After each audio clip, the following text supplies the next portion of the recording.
Feels like AI has really ushered in a new era of introverted development. Whenever you're working on a team, no matter how good the code is, only the person who wrote the code has a true, full, deep understanding of the code itself. If you're somebody who's in the front end and you want to interact with, say, a backend API, what do? You typically go to documentation. But let's be honest, pre-AI, a lot of documentation, it is a bit of a mess. What do? If you're in the situation where you have something you have to ship, you have a limited amount of time, you end up going to the creator. Even if the documentation is written well, typically it's a lot faster and more efficient. It's really got me thinking, now that we have AI, how does this change the landscape? If I'm working on a feature in a code base that I'm not familiar with, now that we have AI, this portion here is not as necessary. And in fact, it kind of plays the role of the creator and also the documentation. Now, I'm not going to sit up here and say that AI is perfect or that it's always accurate, but you cannot deny the power that AI has given us. There's an article I found here that mentions, solo founders are 63% of new startups in 2026. Now, some of this is trust me bro data. I can't exactly confirm or deny whether this is well curated. One piece of data that I can look at and really feel like, yeah, this is the reality is Y Combinator. Look at this title here. The age of the 40-year-old solo founder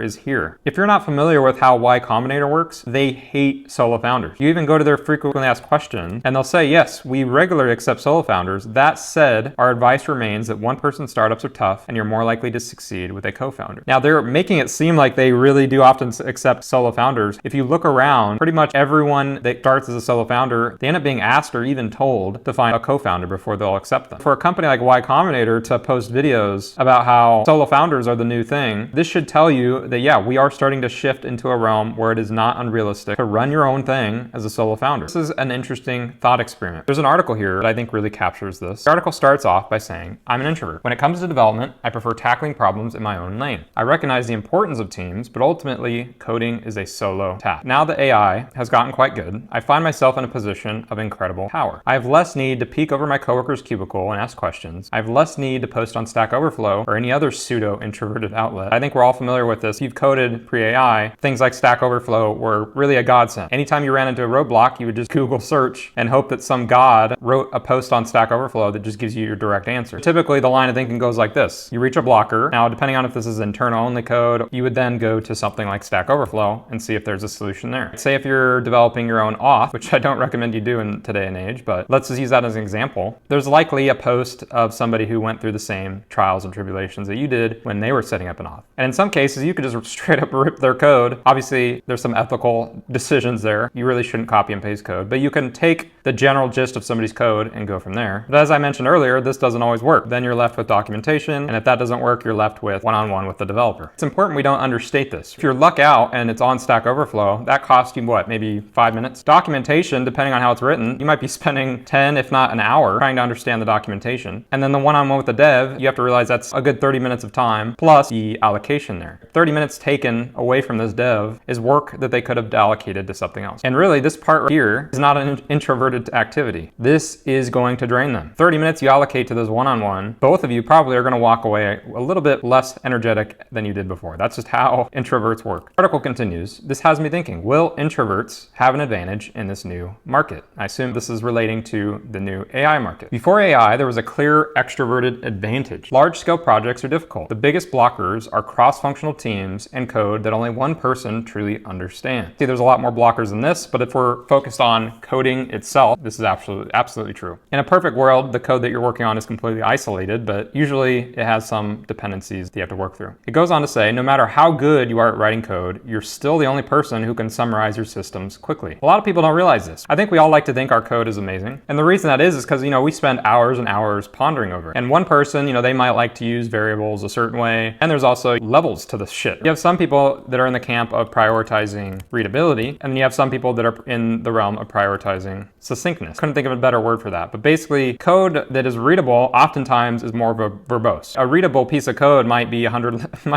20, 30 lines. You might be able to achieve this in, say, 2 to 3 lines, absolutely, but you run the risk of it being not as understandable. Because when you're reading through code, typically start at the function definition. And if it's well-written code, you can trust that everything in that function is somewhat related, really tightly related to the definition name. But just because you understand it doesn't mean the other person's going to understand it. We all can resonate with that. I would often spend hours trying to understand a complex system alone, especially in a smaller team. This is a big point here. If you're in a massive corporation and you can just dial up pretty much anyone cross-functionally, that is convenient. But a lot of the times you're working in a small team and that is literally not an option. Kind of what I mentioned earlier, how, any time you take away from engineer A is time that he is taking away from somewhere else. As Mr. Krabs would say, time is money. That 30-minute one-on-one that you just had, while that does help you out, right? If you're engineer B, that boosts your productivity. But no matter what, it is taking away the productivity from engineer A. That's just nature of the beast. This is an even larger impact when we're talking about small teams and obviously solo developers. Just as often, I'd eventually need to swallow my pride and schedule the one-on-one and eventually ask for an explanation. Meanwhile, the extrovert had already moved on to their new task because they scheduled the one-on-one before even diving in, right? I know engineers that are like this, and it's kind of a double-edged sword, right? I think we all know people in tech that schedule meetings immediately. And for some of us, it's honestly a pain in the ass. A lot of the times we're not in an opportunity where we want to take meetings. Each meeting we have on our schedule, it really eats into our focus time. If we assume each person has 2 to 4 hours of focus time, right? This is a realistic number, by the way. I mean, I think if you're a freaking 10x engineer, you're probably towards the 4 hours. Everyone has a certain period of time where they are most effective. For me, it's usually around 10 a.m. to 1 p.m. and then I tend to get a second wind around 5 p.m. to 6 p.m.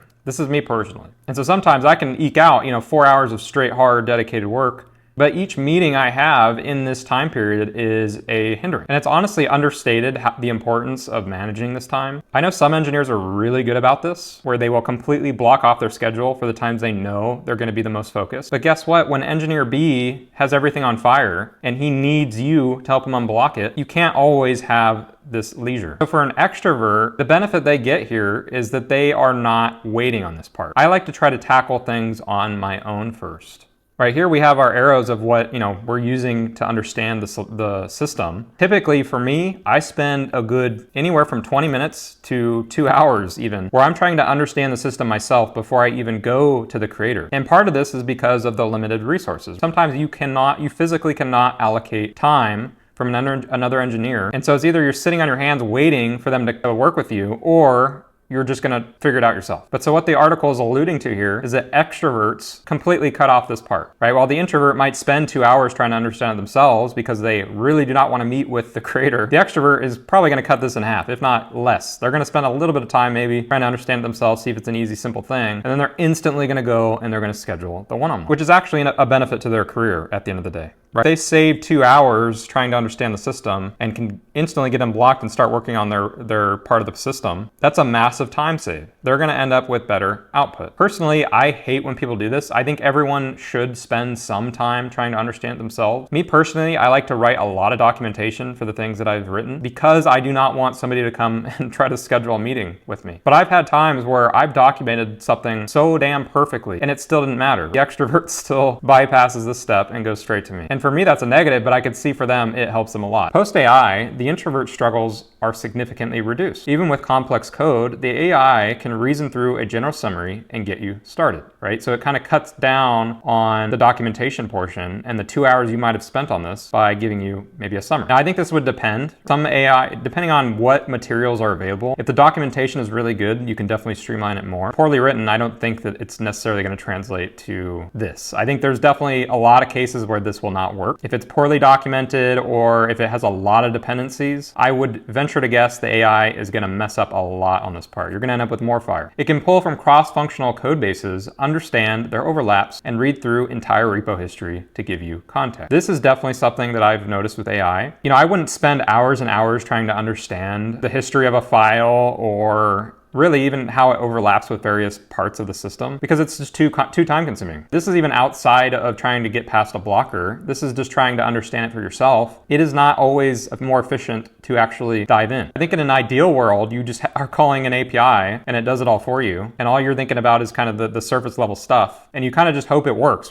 You call an endpoint and you hope everything works out. With AI, you get a little bit more. I can have the AI go a little bit deeper and try to understand a little bit what's going on in the backend system, which can help out a bit with the front end, right? Sometimes it's good to understand the limitations, which you only get by going a little bit deeper. Coding, even pre-AI, has always been largely a solo task. There's a reason most software engineers are introverted. Yeah, I'm not sure if this is true. Maybe it is. I feel like it probably is. I mean, inherently, coding is a very much a solo job, as we alluded to earlier. I think most depictions you see of a coder, they're in a dark room, they're in a basement doing things themselves. You never see like 3 people behind their chair helping them with a line of code. It's usually a pretty introverted task. So I could see how that would be true. While you collaborate on the big picture, at the end of the day, typing is done alone. This is where introverts have a real edge. We recharge through deep solo work, right? Extroverts that are coding, at the end of the day, they do need to be solo for their coding portion. So if you're an introvert and you kind of recharge by doing solo work, definitely that gives you a leg up. While extroverts draw energy from pair programming and team meetings, God, I don't know who does that, but I wish that this is how I felt. Like I really wish I got energized from team meetings, but introverts are fueled by the coding itself. Yeah, I'm definitely in this camp here. I don't know what got you into software development, but me personally, the thing that really interested me is the amount of focus that goes into it. There's a certain level of struggle. Anytime you're starting a new project or you're working on a new feature, especially pre-AI, even now, but definitely pre-AI, there's a certain element of struggle that you have to go through. You have to read the documentation, you have to understand the code base. This part sucks and it takes so many hours to do. You're confused, you're frustrated, you're hating life in this stage. But then eventually you get to a point where you understand it. And then you enter like a flow state and you realize that you're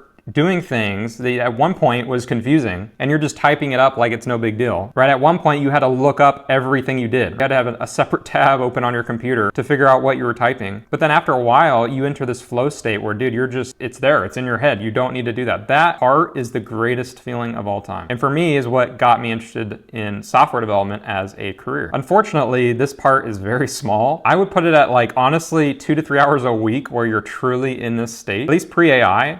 Because a lot of the time you were writing kind of boilerplate code. As you get further along in your career, you're doing a lot less direct coding. And when you're working in a big team anyway, you're not getting that much of this flow state. Solo projects, you can go all day. You can get a whole freaking, well, depending on how much energy you have and how invested you are in the project. But typically the amount of time you get in this flow state is a lot less than you'd love when I'm prompting an LLM. That's not to say extroverts have no place in software. Marketing, customer communication, and building business relationships will always be integral. On the actual development side, however, it feels like the introvert has finally gained full autonomy. In the end, it feels like introverts stand much more to gain in this post-AI era. Now, this is a very short article and it really doesn't go into much depth on what it means here. Certainly, there's some aspects that are still not full autonomy, especially in a team, right? If you're coding today, if you're in a team today, odds are you still have stand-ups, you still meet with your PMs. And we don't have this full autonomy state. There's definitely some aspects of it. But I can agree that an introvert today is way more empowered than they were pre-AI, right? Kind of what I was talking about earlier. You no longer need to do this step a lot of the time. There are times you do, but for the most part, you're able to get this figured out with AI and go right back to your freaking dungeon and start back to coding. Obviously, we're not coding as much anymore, so it's actually kind of a double-edged sword where it's like, dude, yeah, we get more time to code, but at the cost of coding. We're not even coding anymore. But if you enjoy prompting, to me, it's still a net positive. It begs the question, right? Will the future be all solo founders? I've made a video before about how the best products often have a single visionary and then everyone works around them. So I've always believed that solo is actually better when it comes to driving the creative aspects of things. And to a lot of people, that might seem like a really lonely thing, but I think there's a lot of people that will see it as the opposite. And I'm honestly, personally in this camp here. There's gonna be certain aspects where you benefit from having a team. Definitely, I think coding is something that can be done more solo now. You have less need to interact with people, even more so than ever before. There's marketing aspects to it. There's customer communication aspects to this. That part is going to be hard to manage solo. Any minute you're taking away from coding is a minute lost, right? You need more time to code, but unfortunately there are aspects to this that require you to step away from the design process. You might be able to say, oh, well, why don't I just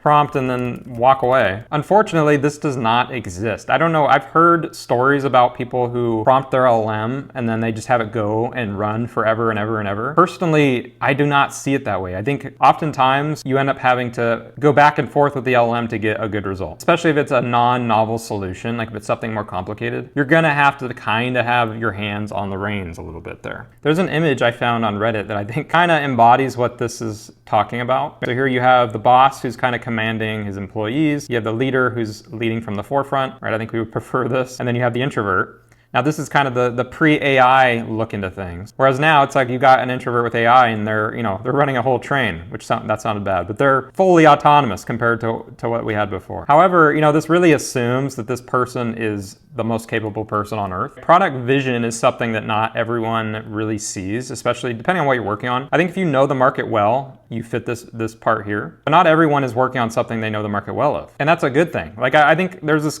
misconception that I see a lot where people assume you have to know and understand before you dive in. But there are so many facets that benefit from software with nobody that understands software. Right? One example of this is like the food industry. There's a lot of mom and pop food industries where nobody on their team has any clue of how software works. And a lot of people that are really in the weeds here, they are not into software. And so a solution to something like this, you really need somebody to come in that doesn't fully understand this part yet and is working to understand it. They'll dedicate time to understanding this space and then eventually arrive at, a solution. But what I just said there, that takes a lot of time and that takes a lot of effort. And not everyone is good at that. To do this part, to take this industry that you're not familiar with and to develop a solution, you really have to have the ability to check your ego at the door and actually listen and understand their problem. Not everyone is capable of doing this, at least not effectively. And then marketing, that takes a lot of time too. In a perfect world, marketing is just sending out ads on YouTube or something. But really that doesn't work. Most real effective marketing is way more involved than just sending out ads. They're thinking about what this audience here, this food industry audience, they're thinking about what they watch, what they're interested in, how they are perceiving media.